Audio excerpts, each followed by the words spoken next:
We are on live now, so please proceed your proceedings. Yes, sir.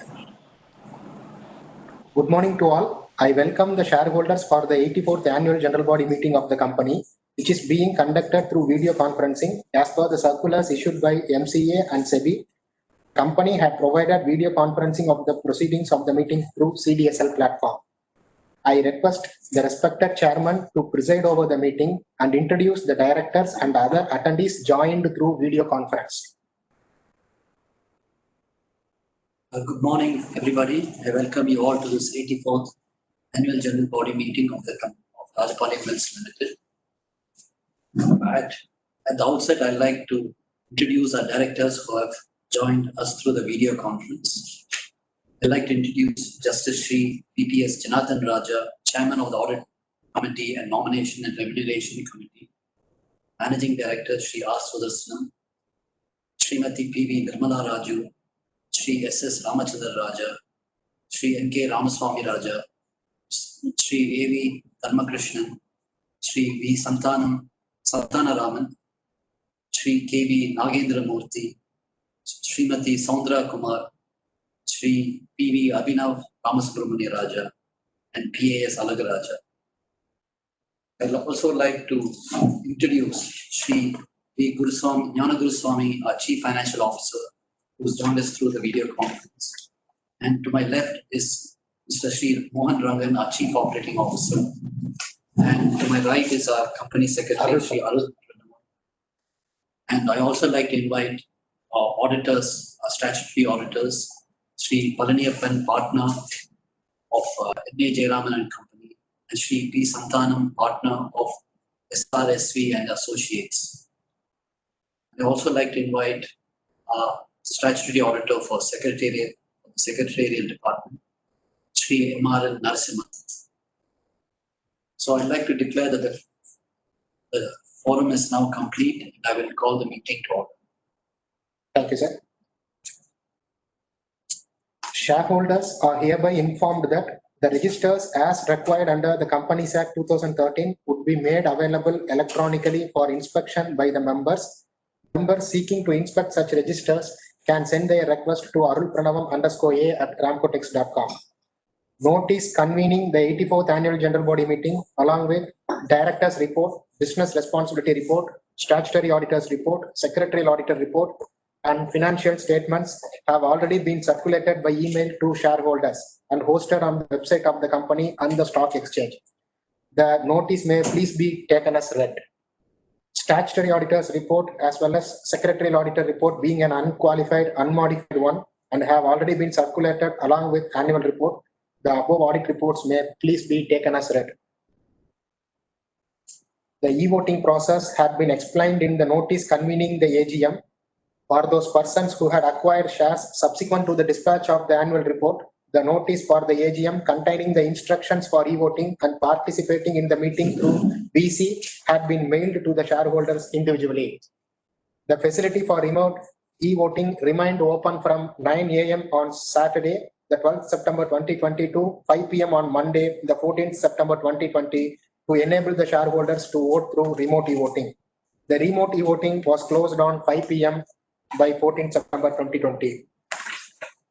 Venue e-voting has been made available at the time of the meeting, and the members attending the meeting through VC and who have not already cast their vote by remote e-voting may exercise their voting right during the meeting.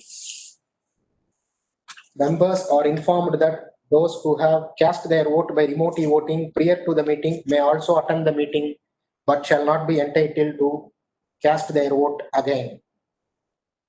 Now I request our respected chairman to deliver his speech.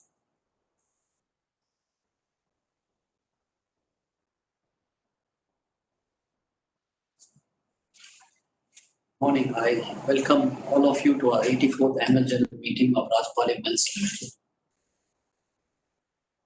Due to the outbreak of COVID-19, the lockdown announced by the Government of India and state governments, the company's manufacturing operations had to be temporarily suspended. The production was completely stopped for a period of 42 days from 24th March 2020 to 5th May 2020. After the lifting of the lockdown, The company has gradually increased its capacity utilization, and at present the capacity utilization levels are at 95% for our spinning units. The fabric division, which is specialized in yarn-dyed fabrics, is only gradually picking up, since that market is yet to pick up fully in the markets, in the overall economy. The estimated drop in revenue for the financial year 2021 will be rupees 50 crores due to the underutilization of capacity. However, the additional revenue from the fabric unit, which started its commercial production from the last week of March 2020, will offset some of the shortfall revenue of the company for the financial year 2021. The company expects that the demand for yarn to be at normal levels for the rest of the year due to the relaxations announced by the central and state governments. Sales and profitability for the year 2019-20. During the year under review, financial year 2019-20, production volume has decreased to 122 lakh kgs as against 150 lakh kgs last year due to sluggish market condition, 19% drop, especially in the open end spinning yarn. The sales volume has decreased in line with production, and the accumulation of stock during the financial year 2019-20, and it was 19 lakh kgs as compared to 146 lakh kgs of last year, 19% drop. Total sales revenue has decreased to rupees 352 crores as against 406 crores of the previous year, a 13% drop.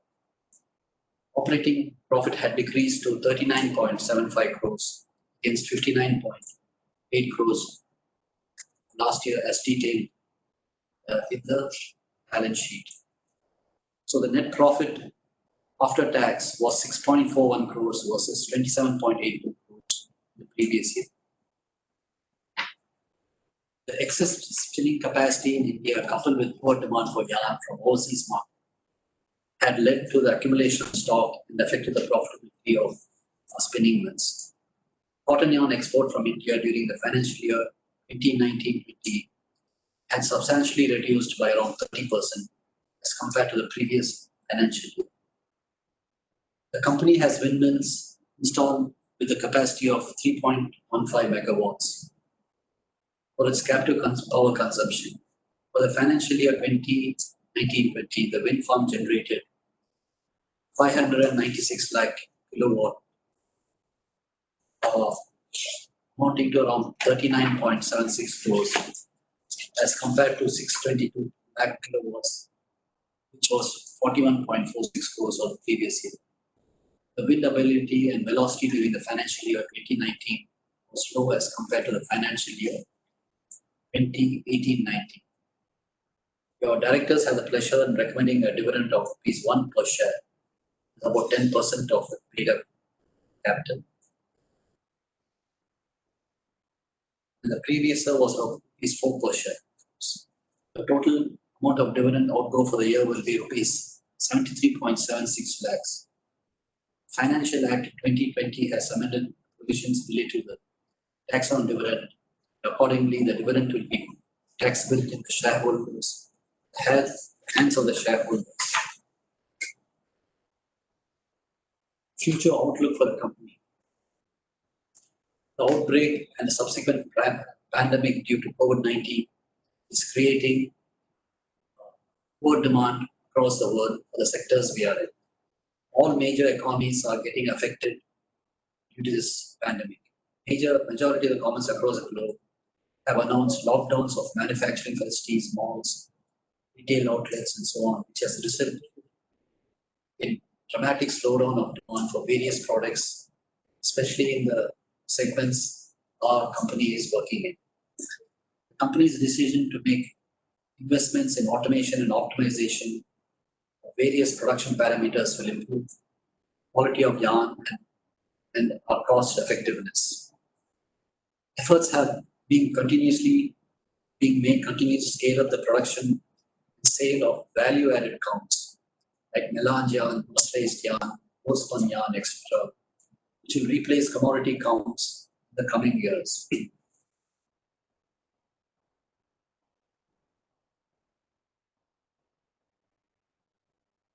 With this flexibility to produce value-added yarns, the company is trying to make sure that, that as the new markets open up again, that we are in a much stronger position, are able to make up all the cash flows and come back to very good performances. Fabric project.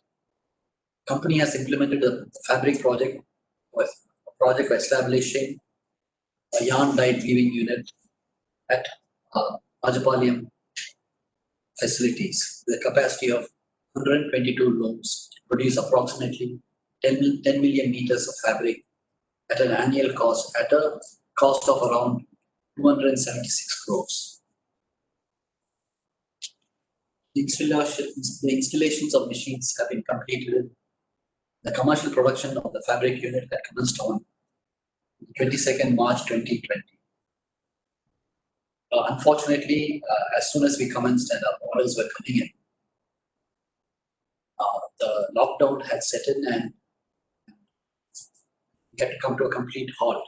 Only now the orders are starting to come in, though the orders for the kind of fabric which we had installed for are just starting to pick up. Because we are now manufacturing only commodity fabrics to get the whole unit going up and again. But the kind of fabrics and the value-added fabrics which we had designed the unit for is just starting to pick up. We hope that in the coming quarters, the full economic benefit of the fabric unit will start coming, at least in the second half of the coming year. If not the second half, at least in the last quarter. So this is the situation in our company. We are very hopeful due to the fact that we've taken many steps in cost control and in developing markets for value-added fabrics where there's a lot of interest and value-added yarn too. So with this, I'd like to end my speech and take up the questions which have been asked. Thank you, sir. With the permission of the chairman, I would like to open the session for question and answer. Members are hereby informed that the company had made necessary arrangements for the two-way communication in the meeting.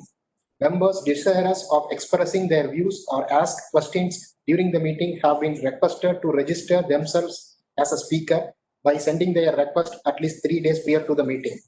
2 shareholders have registered themselves as speakers for today's meeting. Mr. Karthik, sir? Yeah. Sir, now there is a session for a speaker session, sir. Shall I invite speakers? Yeah, please. Yeah. I invite Mrs. Pushpa Devi Kandalwal to speak. She has not. Okay, sir. Now I request the second speaker shareholder, Harsh Paresh Visharia, to speak. Yeah.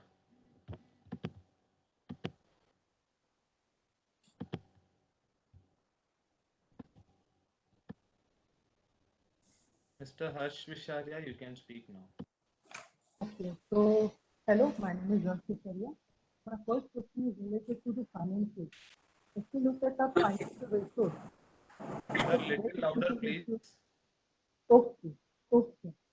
So if we look at our financial ratios, which is debt equity, interest coverage, and return on equity, we can see deteriorating and poor performance. And also in the first quarter result, we can see 12 crores of finance cost. If we analyze it, then the finance cost is 38 crores for this financial year. So it is hardly covered by operating profits and operating cash flow. What is management's analysis and view on this? And another thing is that I have invested in Rajapalayam Mills as it is a holding company of Ramco Group. So there is also Ramco Industry, which is also holding company of the Ramco Group. So can we expect a merger between the two as the holding structure will become simple? So with this, I end my turn. So thank you for your questions. I'll answer your second question. There's no thought of merging the two companies, Amco Industries and Amco Rajapalayam. There's no thought of merging the two companies at all. That is one. The second one is, yes, as we had mentioned, the last year was particularly severe year on the cotton spinning industry due to the sudden drop in demand across the globe. But we did see a gradual pickup in the demand and the interest for our value-added services in the final quarter of last year, and we were expecting a very strong demand in the first quarter of current financial year. Unfortunately, as you saw, we got very badly hit by the lockdowns, and we could not operate our units for the first quarter of this financial year. Therefore, the subsequent financial results, which you rightly pointed out. But we believe that we have taken enough steps to make sure that we have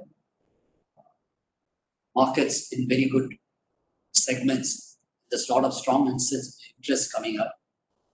And as we have said, that our spinning units are now operating at 95% capacity. And we're getting inquiries more and more for our value-added yarn counts. We should further improve our profitability, and we should try to make up as much as possible in the coming months. As far as the fabric unit is concerned, we are operating at around 70% capacity, but on sorts which are lower value added than the unit was designed for. But we are now seeing demand for the kinds of fabric which we have designed the unit for starting to come in, and we believe that either by quarter 3 of the financial year, or latest by end of the quarter or quarter 4, the whole division will be back to full swing based on what we have designed the whole unit for. So once that is in, I think our financials will stabilize and we will be in a good position. As of now, I think the improvement in the cotton yarn spinning units should be able to help us stabilize our financials immediately, even if the fabric unit is taking a little more time. That is our analysis. Any other questions? No, sir. Thank you, shareholders. The following business has been proposed for members' consideration and approval through e-voting. Ordinary business, ordinary resolution. Adoption of company's separate and consolidated financial statements for the year ended 31st March 2020. To declare dividend of ₹1 per share for the year 1920. Reappointment of Sri A.V. Dharmakrishnan as director who retires by rotation. Reappointment of Sri P.V. Abhinav Ramasubramaniam Raja as a director who retires by rotation. Next one. Special business, special resolution. Reappointment of Srimati Soundara Kumar as an independent director for second term of 5 years starting from 27 August 2020 to 26th August 2025. Then special business, ordinary resolution. Ratification of remuneration of ₹1,40,000 to Sri M. Kannan, cost auditor of the company for the year 2021. Sri R. Palaniyappan, partner, measures N.A. Jayaraman and Company, Chartered Accountants, is the scrutinizer to scrutinize the voting taken through electronic means. The results of the remote e-voting, venue e-voting would be announced to the stock exchange and displayed on the website of the company within 48 hours. Now, I would like to thank our respected chairman, shareholders, directors, and auditors for participating in the 84th annual general meeting. I would like to thank Mr. Karthik and the entire CDSL team for their support in successfully conducting the meeting. Thank you very much, all of you, for taking part in this 84th annual general meeting. I now call this meeting to a close. Thank you very much. Thank you, sir.